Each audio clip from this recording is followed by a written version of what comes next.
नमस्कार। आज के वीडियो में हम देखेंगे मनुष्य में मुख में पाचन क्रिया, digestion in mouth in human being. मुख ऊपरी व निचले ओष्ठ या होठ द्वारा ढका हुआ होता है। मुख का भीतरी व केंद्रीय भाग ऊपरी व निचले जबड़े से घिरा होता है। ऊपरी जबड़ा स्थिर व निचला जबड़ा गतिशील होता है।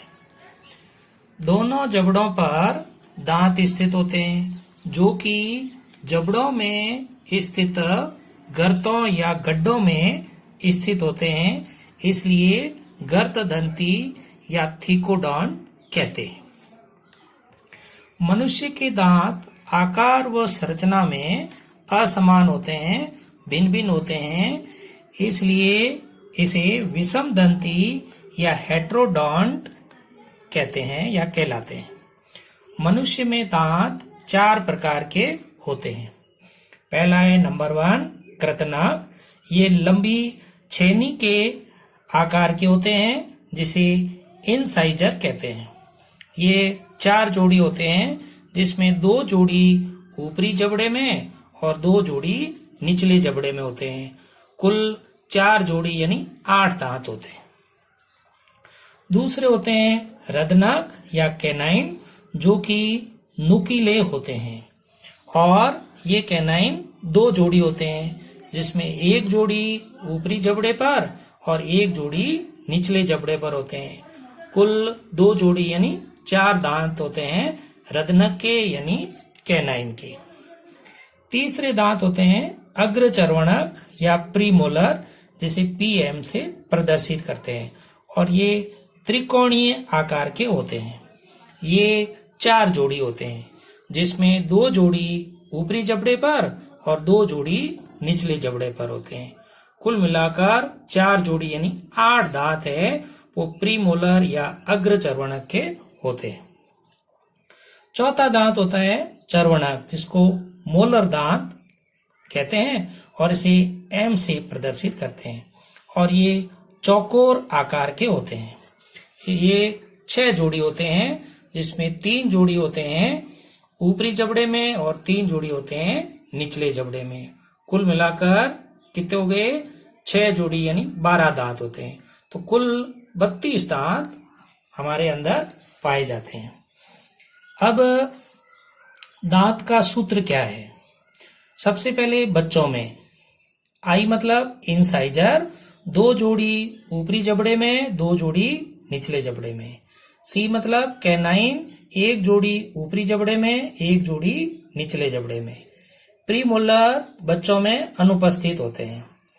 मोलर दांत में फर्स्ट और सेकंड जोड़ी होते हैं, थर्ड जोड़ी इसमें अनुपस्थित होते हैं, यानी 2 जोड़ी मोलर दांत होते हैं ऊपरी जबड़े में, 2 ही होते हैं निचले जबड़े में। टोटल कितने हो गए? 2, 1 3 और 2 5, यानी 5 जोड़ी ऊपरी जबड़े में, 5 जोड़ी निचले जबड़े में, यानी टोटल हो गए 10 दांत है ऊपरी जबड़े में, 10 ही हो गए निचले जबड़े में। कुल कितने हो गए? 20 दांत है, वो बच्चों में पाए जाते हैं। यानी बच्चों में एक तो अग्रचर्वणक है, वो दांत अनुपस्थित होते हैं, और थर्ड मोलर दांत है, वो बच्चों में नहीं पाए जाते। अब वयस्क मनुष्य में आई इंसाइजर यानी कृतनक 2 जोड़ी ऊपरी जबड़े में होते हैं, 2 जोड़ी निचले जबड़े में होते हैं। कैनाइन 1 जोड़ी ऊपरी जबड़े में, 1 जोड़ी निचले जबड़े में। प्रीमोलर अग्रचर्वणक 2 जोड़ी ऊपरी जबड़े में, 2 जोड़ी निचले जबड़े में होते हैं। और मोलर 3 जोड़ी ऊपरी जबड़े में, 3 जोड़ी निचले जबड़े में, यानी टोटल कितने हो गए? 2, 1 3, 2 5 और 3 8। तो 8 ऊपरी जबड़े में और 8 जोड़ी निचले जबड़े में। टोटल कितने हो गए? 16 दांत ऊपर होते हैं, 16 दांत नीचे होते हैं, यानी टोटल 32 दांत है, वो वयस्क मनुष्य में पाए जाते हैं। यानी द्वितीय दांत की संख्या होती है 20 और स्थायी दांत की संख्या होती है 32।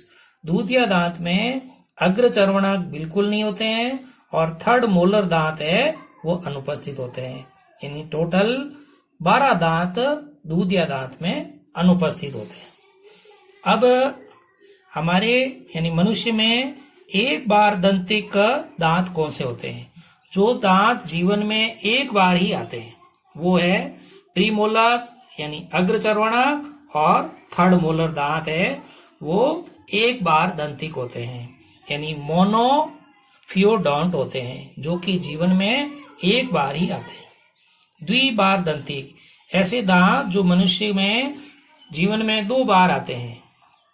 इंसाइजर यानी कृतनक, कैनाइन यानी रदनक, और फर्स्ट और सेकंड मोलर दांत यानी चर्वणक दांत है वो जीवन में 2 बार आते हैं। बहुबार दंतिक यानी ऐसे दांत जो जीवन में कई बार आते हैं, जो मनुष्य में नहीं होते हैं, जो केवल मछली और मेढक में पाए जाते हैं। और ये सभी दांत होते हैं आकार में, संरचना में, कार्य में समान होते हैं, इसलिए इसको क्या बोलते हैं? समदंती कहते हैं। अब हमारे दांत के 3 मुख्य भाग होते हैं। एक होता है रूट यानी मूल, एक होती है ग्रीवा यानी नेक, और तीसरी होती है शिखर यानी क्राउन। अब रूट यानी दांत का जो भाग जबड़े की गर्तों में यानी गड्ढों में स्थित होता है, ये भाग क्या कहलाता है? जड़ कहलाता है। और ये जो जड़ है कठोर सीमेंट नामक पदार्थ से मजबूती से जुड़ा हुआ रहता है। दूसरा होता है ग्रीवा, दांत का जो भाग मसूड़ों से ढका हुआ रहता है वो इसका गर्दन कहलाता है। और दांत के मध्य में एक पल्प गुहा पाई जाती है जिसमें दंत कोशिकाएं यानी ओडोंटोब्लास्ट, रुधिर वाहिनियां, तंत्रिका तंतु आदि पाए जाते हैं।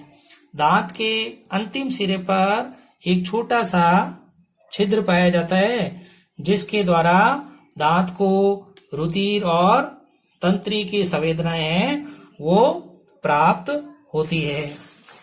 उसके बाद में आता है इसका शिखर भाग। दांत का जो भाग मसूड़ों से बाहर निकला हुआ रहता है वो कहलाता है क्राउन या शिखर भाग। इसका निर्माण ओडोंटोब्लास्ट या दंत कोशिकाओं द्वारा स्त्रावित डेंटिन नामक पदार्थ के द्वारा होता है। क्राउन या शिखर पर इनेमल नामक पदार्थ का आवरण पाया जाता है जो हमारे शरीर का सबसे कठोरतम भाग होता है। डेंटिन में 65% है वो सीमेंट होती है, और अस्थि में 62% अकार्बनिक लवण है वो पाए जाते हैं। दांत का जो मुख्य भाग है वो डेंटिन का बना हुआ होता है, और इस डेंटिन में सीमेंट और अस्थि में पाए जाने वाले अकार्बनिक लवण पाए जाते हैं। इसके ऊपर क्राउन के ऊपर है इनेमल का आवरण पाया जाता है, और इनेमल में 96% अकार्बनिक लवण है वो पाए जाते हैं, जिसमें कैल्शियम के फॉस्फेट तथा कार्बोनेट लवण पाए जाते हैं। यानी कैल्शियम फॉस्फेट और कैल्शियम कार्बोनेट के लवण हैं इसमें पाए जाते हैं। अब इसकी दांत की जो संरचना है इसके बारे में आपको बताएंगे, जिसको एक चित्र के द्वारा बताया गया है। ये जो दांत है, इस दांत के 3 मुख्य भाग दिखते हैं, जिसमें एक होता है इसका रूट वाला भाग। ये जो रूट वाला भाग है ये मसूड़े के अंदर जो जबड़े होती है उस जबड़ों के अंदर गड्ढों में ये स्थित होती है। ये वाला भाग इसका रूट कहलाता है। रूट के अंदर यानी जड़ के अंदर है एक गुहा पाई जाती है जिसको कहते हैं रूट कैनाल, और इस रूट कैनाल के अंदर है पल्प कैविटी पाई जाती है, पल्प गुहा पाई जाती है, जिसमें रुधिर वाहिनियां हैं, तंत्रिका के तंतु है, संवेदनाएं पाई जाती है, इसके अंदर पाई जाती है, और इसी के द्वारा इसको दांतों को है वो पोषण है वो मिलता है। उसके बाद में इसका गर्दन वाला भाग कहलाता है, जो कि मसूड़े के अंदर है, वो ढका हुआ रहता है, ये दांत का भाग। मसूड़ों से जो बाहर निकला हुआ भाग होता है वो इसका क्राउन कहलाता है, और इस क्राउन का निर्माण है वो डेंटिन से होता है, जिसका स्त्रावण है वो किसके द्वारा होता है, ओडोंटोब्लास्ट कोशिकाओं के द्वारा होता है। और इस डेंटिन के ऊपर है इनेमल का आवरण होता है, जो सफेद होता है, चमकीला होता है, और सबसे हार्ड पार्ट होता है, कठोर भाग होता है। तो आज की वीडियो में हमने दांत की संरचना के बारे में और जबड़े के बारे में बताया। अगले वीडियो में अपन है इसके जबड़े हैं, इसके अंदर कठोर तालु है, कोमल तालु है, जीभ है, और लार ग्रंथियों के बारे में पढ़ेंगे। धन्यवाद।